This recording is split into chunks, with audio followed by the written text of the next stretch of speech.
अपनी अलग पहचान बनाई। उनकी कुछ कहानियां इस प्रकार है।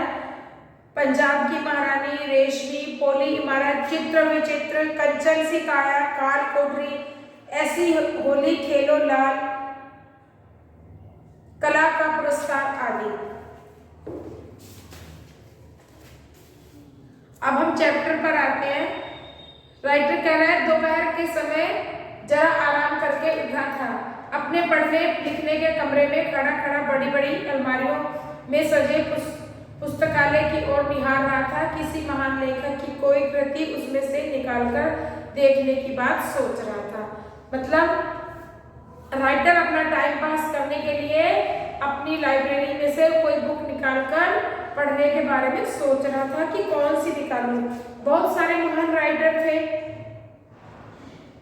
कई रूसो की बुक थी, नेजिनी की थी, नीत्शे की, शेक्सपियर की, टॉलस्टॉय की। इस प्रकार बहुत सारे अलग अलग महान राइटर थे। वो सोच रहा था किसकी बुक पढ़ूं। इतने में मोटर की पो सुनाई पड़ी। खिड़की से झांका तो सुरमई रंग की कोई फिएट गाड़ी दिखाई पड़ी। मैं सोचने लगा शायद कोई मित्र पधारे हैं। अच्छा ही है, महानों से जान बची। राइटर अभी सोच ही रहा था कि कौन सी बुक पढ़ूं। इतने में उसे बाहर किसी कार के हॉर्न बजने की आवाज आई। राइटर ने सोचा जरूर कोई फ्रेंड होगा। चलो अब मुझे बुक से टाइम पास नहीं करना पड़ेगा, फ्रेंड से गपशप करूंगा। जब नौकर ने सलाम कर आने वाले का कार्ड दिया तब मैं कुछ घबराया। नौकर राइटर के पास आया और उसने सलाम किया नौकर ने और आने वाले का कार्ड दिया तो राइटर घबरा गया, क्योंकि वो एक अंग्रेज पुलिस अधिकारी आए हुए थे राइटर के घर पे। तो वो सोचने लगा मैंने कौन सा क्राइम किया है, मैंने कौन सा ऐसा गुनाह कर दिया है जिसकी वजह से वो मुझसे पूछताछ करने आए हैं।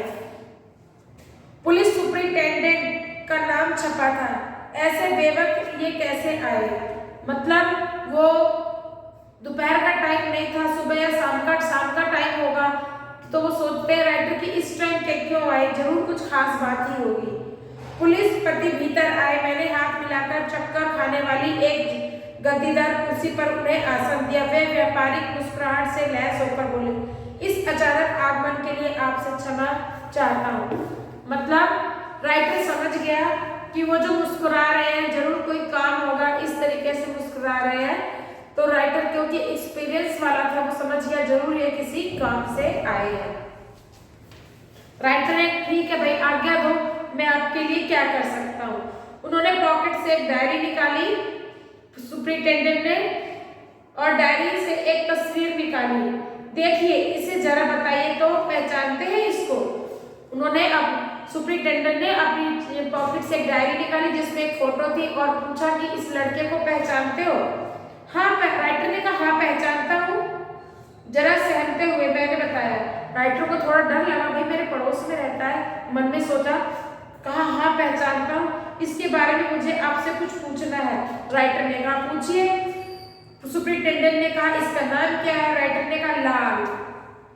मैं इसी नाम से बचपन से इसे पुकारता आया हूँ, मगर ये पुकारने का नाम है, एक नाम कोई और है जो मुझे याद नहीं, वो शायद स्कूल और कॉलेज में लिया जाता होगा। कहाँ रहता है ये? सुपरिटेंडेंट ने मेरी ओर देखकर पूछा। मेरे बंगले के ठीक सामने एक 2 मंजिली कच्चा घर है, उसमें वह और उसकी बूढ़ी माँ रहते हैं। बूढ़ी का नाम क्या है? तो राइटर ने कहा उसका नाम है जानकी। और कोई नहीं है क्या इसके परिवार में? राइटर ने कहा नहीं। तो पुलिस सुपरिटेंडेंट ने कहा तो इनका घर का खर्चा कैसे चलता है, इनका पालन पोषण कौन करता है? तो राइटर बताता है 60 वर्ष हुए लाल के पिता का देहांत हो गया। 7-8 साल हो गए लाल के पिता का देहांत हो गया। अब उस परिवार में वह और उसकी माँ ही बचे हैं। उसके पिता जब जिंदा थे तब मेरे पास नौकरी करते थे, तो वो थोड़े बहुत पैसे मेरे पास इकट्ठा करके गए थे कि मेरी फैमिली को धीरे धीरे देते रहना। तो राइटर बताता है कि उनके पिता जो मेरे पास पैसे जोड़ कर गए थे वही मैं इन लोगों को थोड़े थोड़े करके हर महीने देता हूँ, जिससे इनकी फैमिली का गुजारा चलता है। तो राइटर कहता है वह 1-2 साल बाद कमाने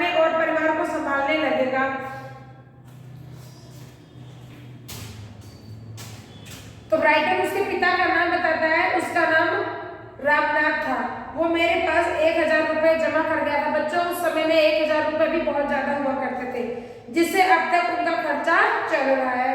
लड़का कॉलेज में पढ़ रहा है। जानकी को उम्मीद है कि 1-2 साल बाद जब उसका कॉलेज खत्म हो जाएगा तब वो कोई अच्छी नौकरी करेगा। फिर राइटर कहता है, क्षमा कीजिए, क्या मैं यह पूछ सकता हूँ कि आप उसके बारे में इतनी पूछताछ क्यों कर रहे हैं? यह तो मैं आपको नहीं बता सकता। पुलिस वाले ने कहा, ये मैं आपको नहीं बता सकता, ये कुछ पर्सनल है, मगर इतना आप समझ लो कि यह सरकारी काम है, इसलिए आज मैंने आपको तकलीफ दी है। अजी, इसमें तकलीफ की क्या बात? राइटर कहता है, हम तो 7 पुश्त से सरकार की फरमाबरदार करते आए हैं। पुलिस वाला जाते वक्त कहता है, एक बात और बता दूं। उसने गंभीरता पूर्वक होकर कहा, सीरियसली, मैं मित्रता से आपसे निवेदन करता हूं, आप इस परिवार से जरा दूर रहना। फिलहाल इसकी ज्यादा मैं आपको कुछ नहीं बता सकता। तो राइटर अंदर से घबराया सा हुआ था और काफी पुराने समय से जान पहचान भी थी।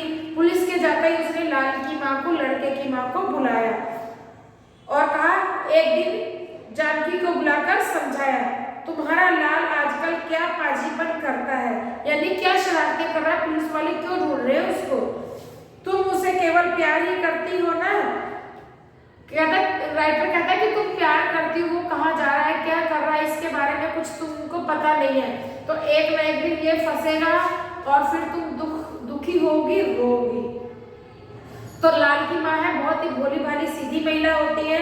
वो कहती है, क्या हुआ बाबू, उसने ऐसा क्या कर दिया है? मैं तो उसे कोई भी बुरा काम करते हुए नहीं देखती। तो राइटर कहता है, बिना ऐसा बुरा काम किए ही सरकार उसके पीछे पड़ी है। हाँ, लाल की माँ बड़ी धर्मात्मा, विवेकी और सन्यासी सरकार है। राइटर कहता है, बहुत ही धर्मात्मा सरकार है, बहुत ही सोच समझ के काम करती है और न्याय करती है, सच्ची सरकार है ये। जरूर तुम्हारा जो बेटा है कुछ गलत कर रहा है, जिसकी वजह से ये सरकार उसके पीछे पड़ी है। इतने में क्या होता है, माँ पुकारता हुआ उसी समय लाल वहां पर आ गया। लाल जो है बहुत ही लंबा चौड़ा लड़का है, सुंदर है और उसकी चेहरे पर एक तेज, एक प्रकाश है। माँ, उसने मुझे मुस्कुराकर जानकी से कहा, जैसे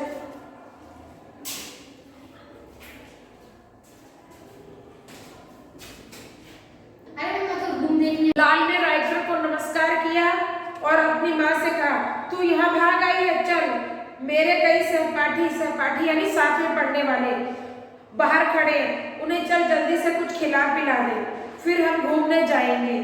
अरे, जानकी के चेहरे की झुर्रियां चमकने लगी, कांपने लगी उसे देखकर। तू आ गए लाल, चलती हूँ भैया पर देख तो तेरे चाचा तेरी क्या शिकायत कर रहे हैं। तू क्या बाजीपन करता है बेटा? क्या है चाचा जी? उसने बड़े नॉर्मल तरीके से पूछा। मैंने क्या अपराध किया? मैं तुझसे नाराज हूँ, राइटर ने कहा। मैंने गंभीर स्वर में कहा, क्यों चाचा जी? तुम बहुत बुरे होते जा रहे हो, सरकार के विरुद्ध षड्यंत्र कर रहे हो। हाँ, तुम ऐसा ही कर रहे हो। देखो लाल की माँ, इसके चेहरे का रंग कैसे ही उड़ गया, जैसे मैंने इससे ये बातें कही। सोचकर कि यह खबर मुझे कैसे पता चली।